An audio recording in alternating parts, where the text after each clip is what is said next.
അൻവറിനെ ഉടൻ മുന്നണിയിലെടുക്കണമെന്ന് സതീശൻ. നിലമ്പൂർ മുൻ എം.എൽ.എ. പി.വി. അൻവറിന്റെ മുന്നണി പ്രവേശനം സംബന്ധിച്ച ചർച്ചകൾ നീണ്ടുപോകുന്നതിൽ പ്രതിപക്ഷ നേതാവ് വി.ഡി. സതീശന് അതൃപ്തി. വിഷയത്തിൽ ഇനിയും ചർച്ച വേണമെന്ന നിലപാടിൽ കെ.പി.സി.സി. അധ്യക്ഷൻ സണ്ണി ജോസഫ് നിൽക്കുമ്പോൾ ഇനി ചർച്ചയുടെ ആവശ്യമില്ലെന്നാണ് വി.ഡി. സതീശൻ പറയുന്നത്.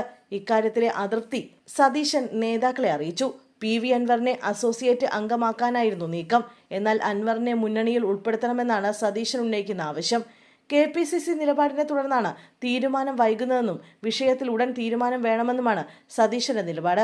അൻവറിനെയും അദ്ദേഹം നയിക്കുന്ന തൃണമൂൽ കോൺഗ്രസിനെയും മുന്നണിയിലെടുക്കുന്നത് സംബന്ധിച്ച് കൂടുതൽ ചർച്ച വേണമെന്ന് ഇന്നലെ ചേർന്ന നേതൃയോഗത്തിൽ സണ്ണി ജോസഫ് പറഞ്ഞിരുന്നു.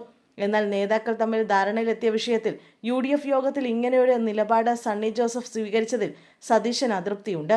കെ.പി.സി.സിയുടെ നേതൃയോഗത്തിൽ അൻവറിന്റെ മുന്നണി പ്രവേശനം ചർച്ച ചെയ്യുമെന്നാണ് വിവരം. എന്നാൽ ഈ യോഗത്തിൽ നിന്ന് വി.ഡി. സതീശൻ വിട്ടുനിൽക്കും. ആരോഗ്യ പ്രശ്നങ്ങൾ കാരണമാണ് പങ്കെടുക്കാത്തതെന്നാണ് വിശദീകരണം. തദ്ദേശ സ്വയംഭരണ തെരഞ്ഞെടുപ്പിൽ യു.ഡി.എഫിന് ഒപ്പം നിൽക്കുമെന്ന് മുൻ എം.എൽ.എ. പി.വി. അൻവർ നേരത്തെ തന്നെ വ്യക്തമാക്കിയിരുന്നു. നല്ല സ്ഥാനാർത്ഥികളെ നിർത്താൻ കഴിഞ്ഞാൽ നിലമ്പൂർ, ഏറനാട്, വണ്ടൂർ, മഞ്ചേരി, മലപ്പുറം പൂർണ്ണമായും LDF മുക്തമാകും. യു.ഡി.എഫിന്റെ അകത്തുള്ളവർ യു.ഡി.എഫിനെ പരാജയപ്പെടുത്താതിരുന്നാൽ വലിയ മുന്നേറ്റമുണ്ടാകും.